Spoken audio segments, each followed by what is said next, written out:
오늘 얘기할 내용의 제목은 헌법 개정의 한계입니다. 우리 헌법은 1948년에 제정된 이래 다 잘 아신 바와 같이 9번 개정이 되었습니다. 9번의 개헌은 개정 횟수로 보면은 많은 건 아니지만 헌법이 개정될 때마다 엄청난 사건들이 있었고 정치적인 파동과 위기를 겪어야 했습니다. 왜 우리는 헌법을 개정할 때마다 이렇게 정치적 혼란과 위기를 겪어야 했을까요? 우리보다 한 해 뒤늦게 헌법을 제정한 독일은 2014년 12월 23일까지 헌법 개정 횟수가 무려 60회에 달하지만 우리처럼 정치적 파국이나 위기를 겪지 않았습니다. 1990년에는 이 헌법에 기초해서 동서독의 분단을 극복하고 통일을 이루기까지 했습니다. 우리 현 정사가 이렇게 전개된 데에는 여러 가지 요인들이 있겠지만 가장 중요한 요인은 헌법의 개정을 정권을 장악하기 위한 수단 또는 정권의 연장을 위한 수단으로 이용했기 때문이라고 보겠습니다.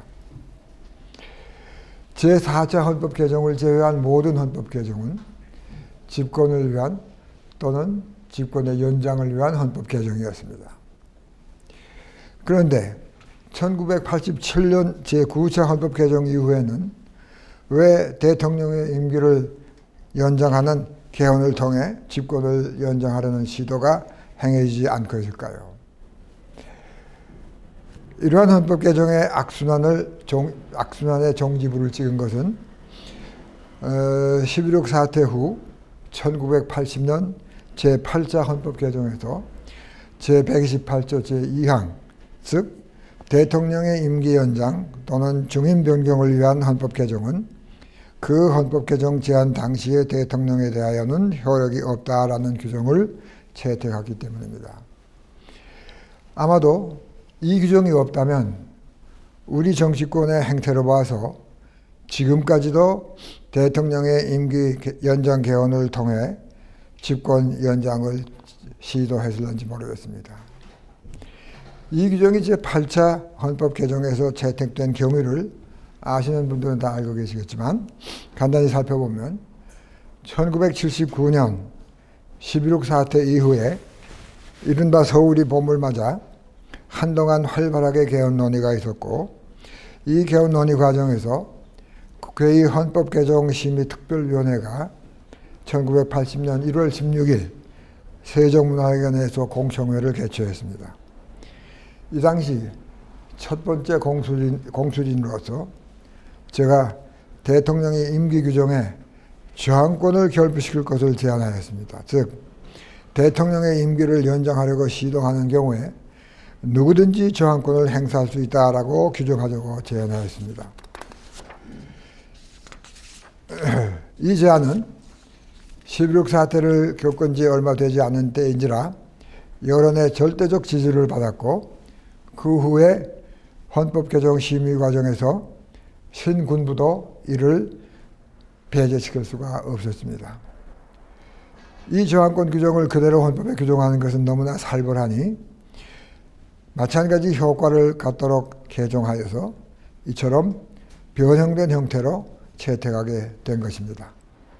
이렇게 해서 집권의 연장을 위한 헌법 개정의 문제는 비교적 쉽게 해결된 것 같습니다.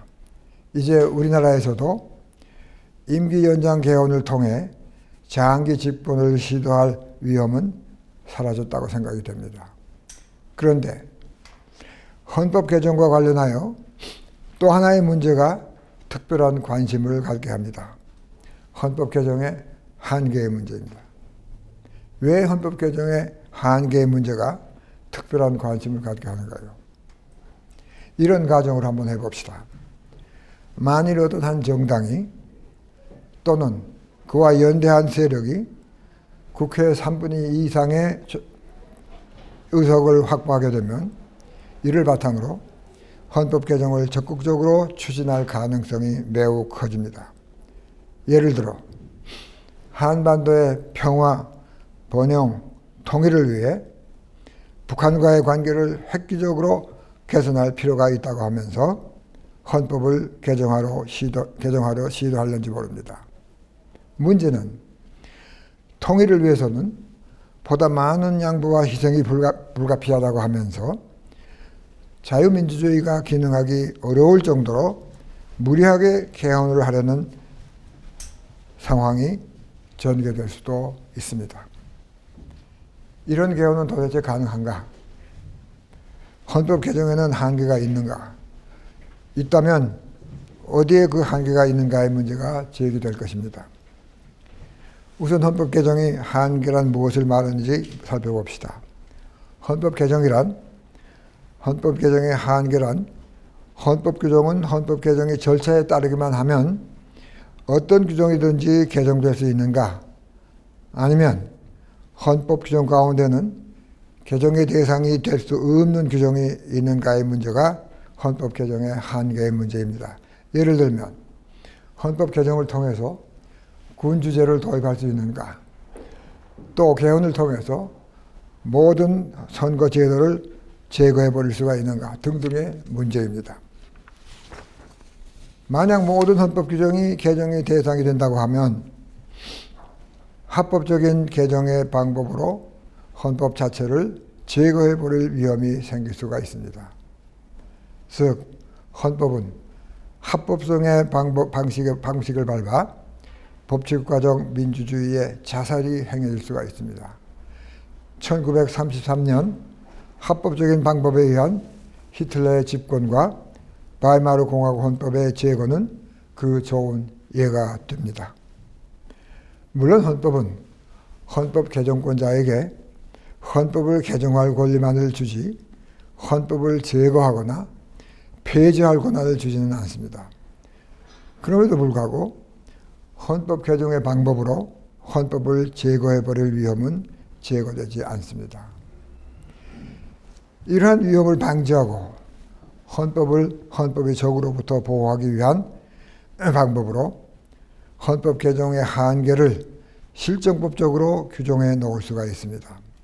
그러나 이로써 문제가 해결되는 것은 아닙니다.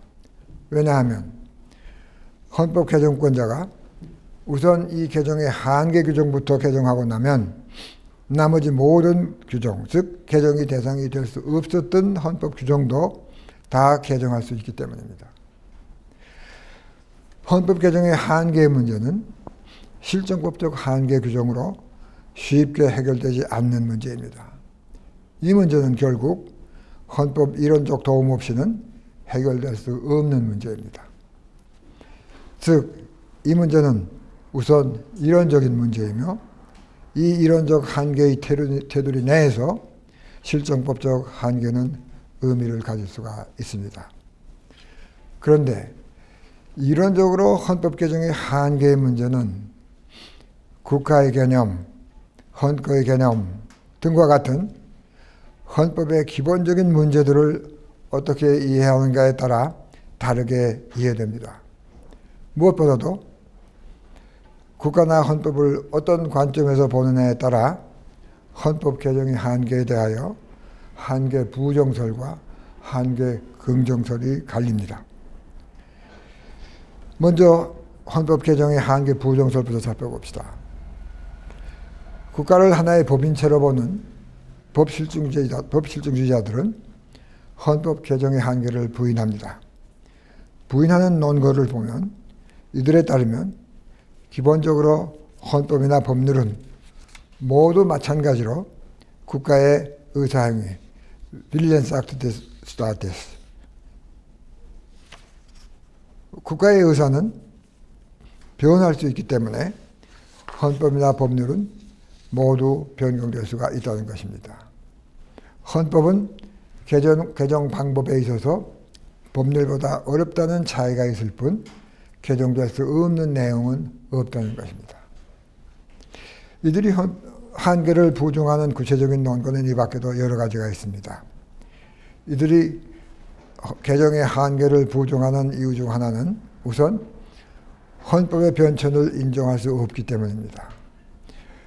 규범과 현실을 엄격하게 구별하고 규범 외의 모든 요소를 법적 영역에서 제거해버리는 이들의 입장에서 볼 때 현실적 여건의 변화로 말미암아 헌법 규범의 내용이 바뀐다거나 실정 헌법에 반하는 헌법 상황이 발생이라는 헌법의 변천을 인정할 수가 없습니다. 왜냐하면 그런 헌법 변천은 순수 사실적인 문제이며 법적으로 파악할 수 없고 법적 관심이 대상도 될 수 없기 때문입니다. 따라서 헌법 규범과 현실 간의 괴리 현상을 극복하기 위하여는 헌법 개정을 무한적으로 허용하는 것뿐입니다. 이들에게 있어서도 헌법의 변천이 합법성을 갖는 경우가 있습니다. 즉 합법성을 갖느냐 못 갖느냐의 기준은 궁극적으로 사실적 관철의 문제입니다. 그리고 예리네크에 따르면 완성된 사실, fait accompli, 완성된 사실은 헌법을 구성하는 힘이 된다고 하며 소위 사실의 규범력, normative craftsmanship을 주장합니다.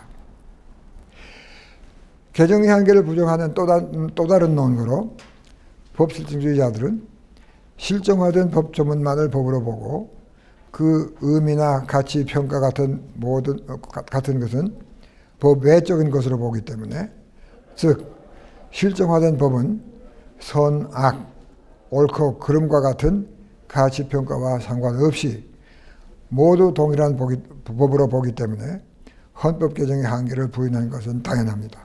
즉 헌법전 내의 모든 헌법 규정은 동일하다고 보며 따라서 헌법 규정의 내용에 따라 보다 중요한 또는 덜 중요한 본질적 또는 비본질적 규정으로 구별하는 것은 불가능하다는 것입니다.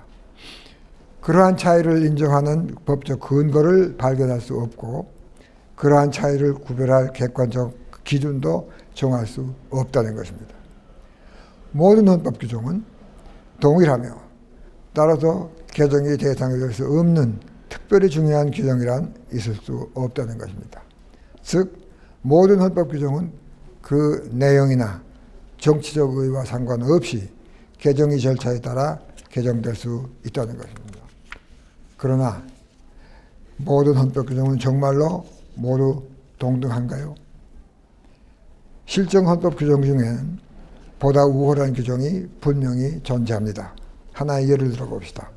가령 헌법 개정에 관한 한계 규정과 절차 규정이 모두 헌법에 규정된 경우에 동일한 실정 헌법 규정임에도 불구하고 개정의 절차 규정에 따라 개정의 한계에 관한 명시적 실정 헌법 규정을 개정할 수 있다고 한다면 개정의 절차 규정이 한계 규정보다 우월한 규정이 됩니다. 결국 헬스의 지적처럼 개정 조항이 헌법에 핵이 되고 말 것입니다.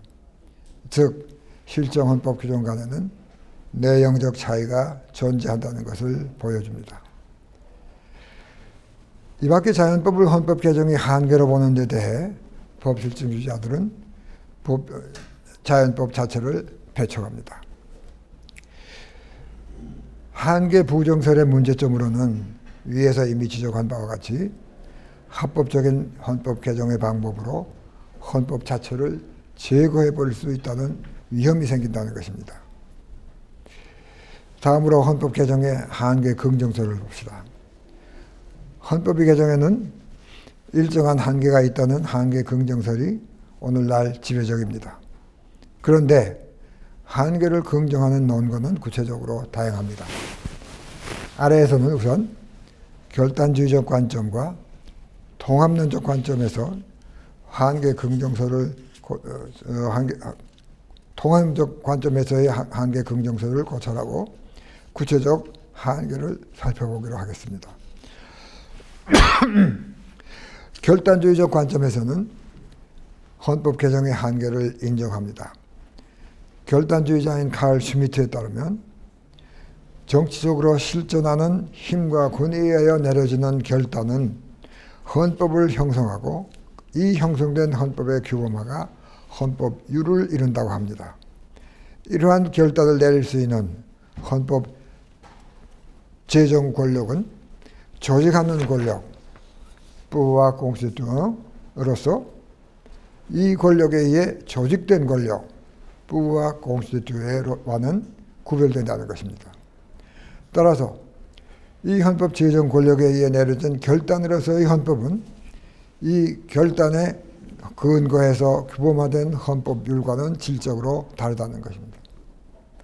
헌법과 헌법률은 엄격하게 구별되며 조직하는 권력인 헌법 제정 권력이 내린 근본 결단으로서의 헌법은 조직된 국가 권력, 즉 헌법 개정 권력에 의해 개정될 수 없다는 것입니다. 슈미트에 따르면 헌법의 개정이라는 말은 정확한 표현이 아니고 헌법유리 개정이라는 말이 옳다는 얘기입니다. 법실증주의자들은 이에 대해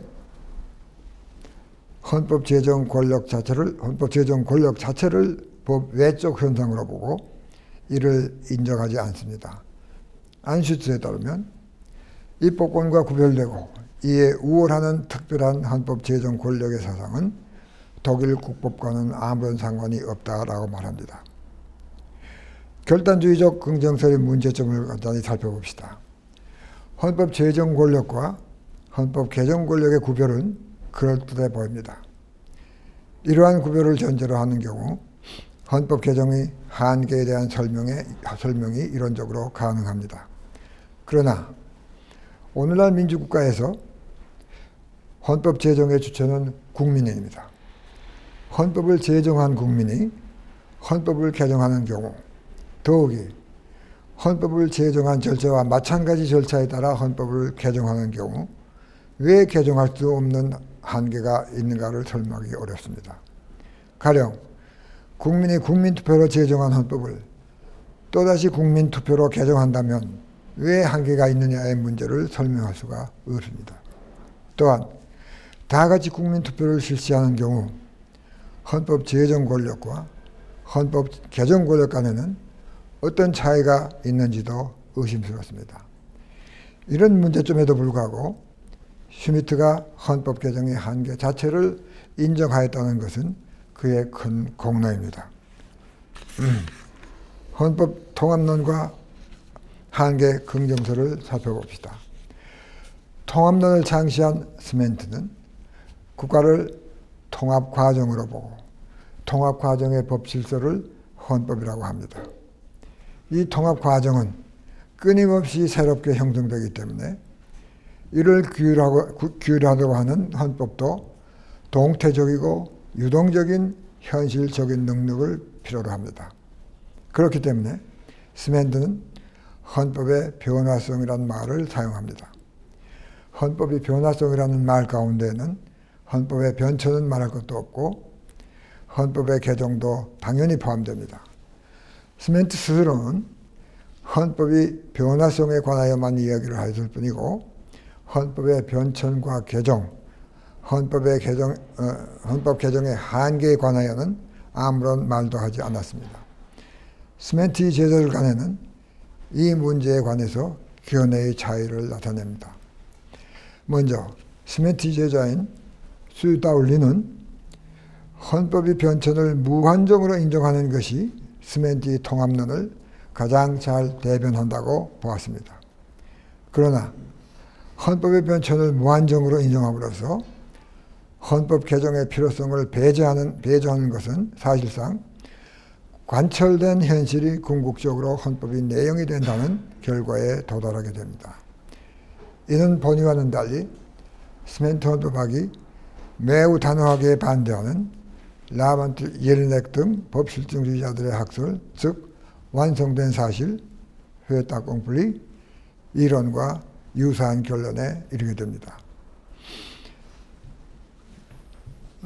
이에 대해 스멘트의 또 다른 제자인 헤세는 헌법의 변천을 불가피한 것으로 인정하기는 하지만 이를 최소한으로 제한하고 헌법 개정에 보다 큰 비중을 둠으로써 헌법의 명확성과 안정성 그리고 더 나아가 헌법의 규범성을 높이려고 합니다.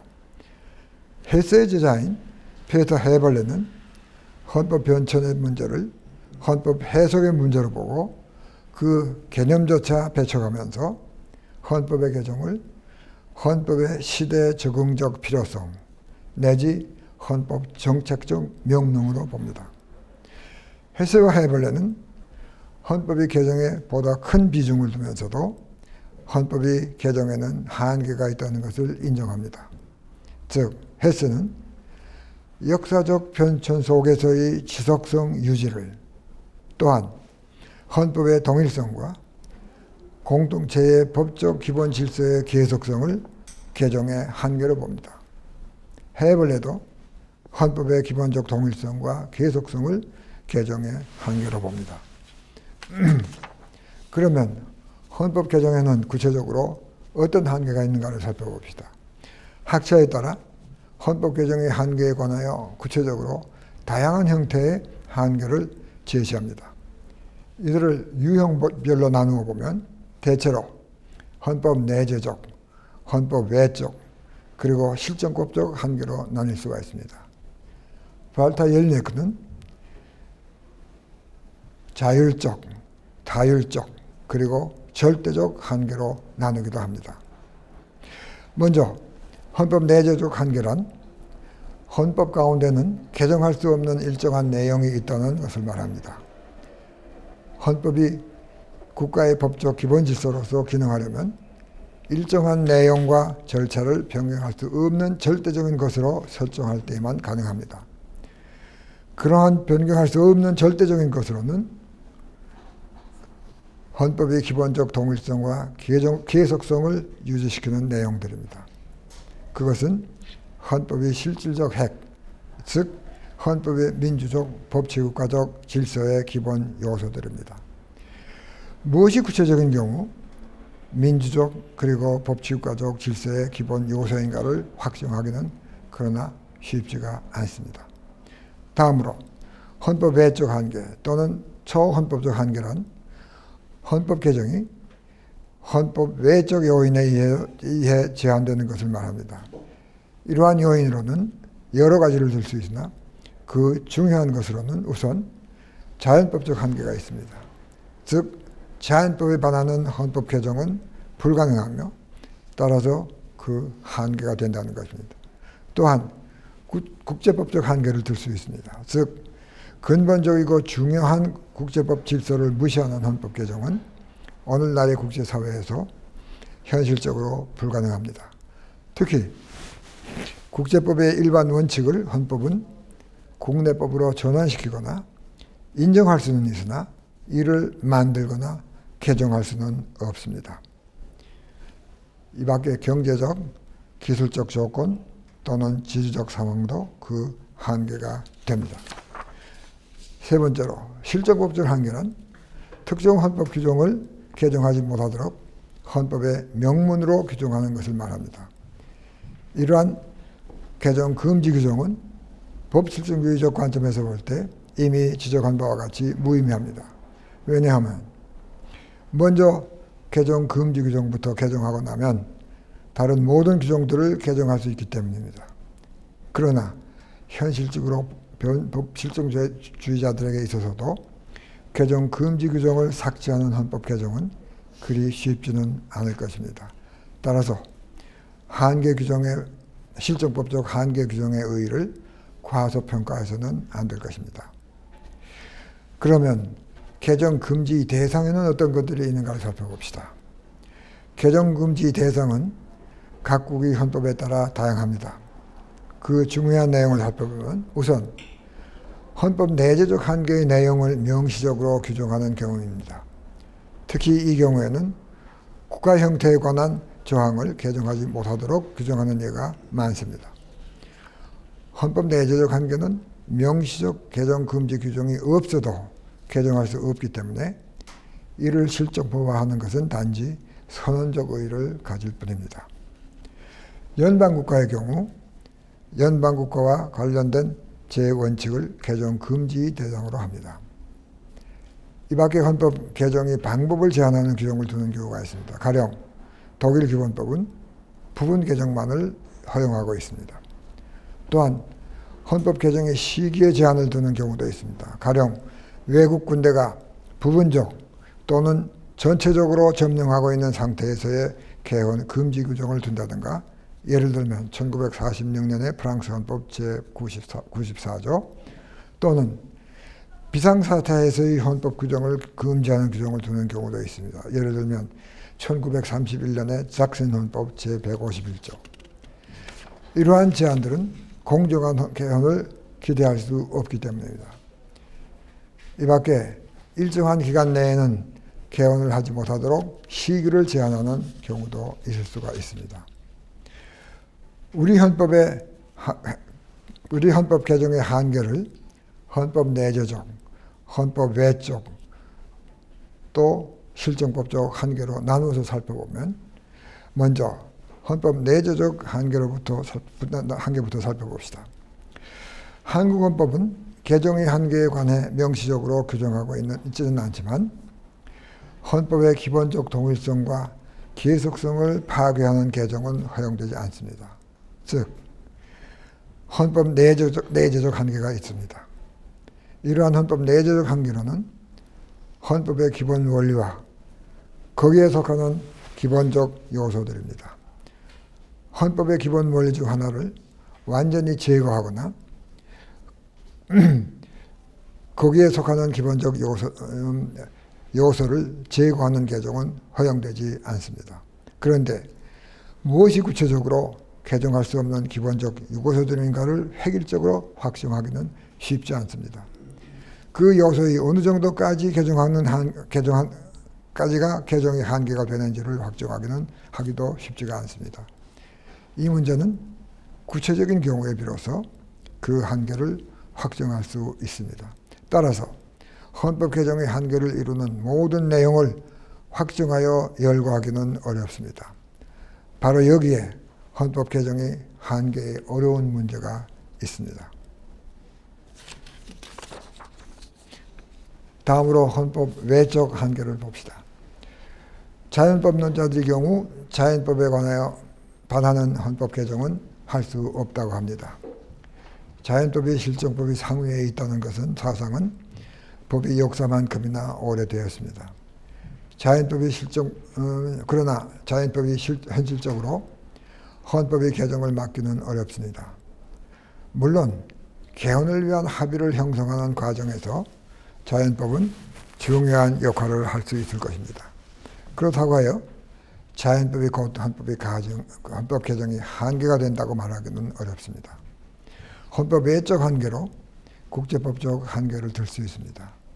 우리 헌법이 국제평화주의를 채택하고 있기 때문에 이 한도 내에서, 또한 우리 주권이 중대하게 침해받지 않는 한도 내에서 국제법에 반하는 개헌을 할 수는 없습니다.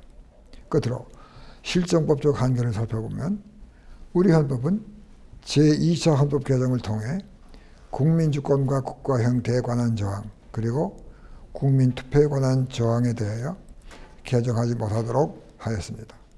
그 후 우리 헌법은 실정법적 한계를 두고 있지 않습니다. 현행 헌법 제128조 제2항이 개정의 실정법적 한계가 아니냐는 문제가 있습니다. 그러나 이 규정은 개정 자체를 금지하고 있지 않기 때문에 이를 실정법적 한계 규정이라고 볼 수는 없고, 이는 개정의 효력을 제한하는 것이라고 하겠습니다. 결론적으로 헌법 개정의 한계의 문제를 간단히 요약해보면 헌법의 개정에는 한계가 있다는 것은 분명합니다. 우리 헌법은 개정의 한계에 관해 명시적으로 규정하고 있지는 않지만 헌법의 기본적 동일성과 계속성을 파괴하는 개정은 허용되지 않습니다. 즉 헌법 내재적 한계가 있습니다. 이러한 헌법 내재적 한계로는 헌법의 기본 원리와 거기에 속하는 기본적 요소들입니다. 그런데 헌법 개정의 한계를 이루는 모든 내용을 확정하여 열거하기는 현실적으로 어렵기 때문에 헌법을 개정할 당시에 국회가 어떻게 구성되느냐에 따라 개정의 한계에는 상당한 차이가 나타날 수가 있을 것입니다. 혹시라도 자유민주주의가 기능할 수 없을 정도로 헌법을 개정하거나 더 나아가 헌법 개정의 형식을 밟아 법치국가정 민주주의의 자살이 행해지는 헌법 개정이 행해지지 않을까 우려됩니다. 그렇게 되지는 않으리라고 생각하지만 그런 사태가 발생하지 않도록 모두가 경각심을 가져야 할 것입니다. 이상입니다. 감사합니다.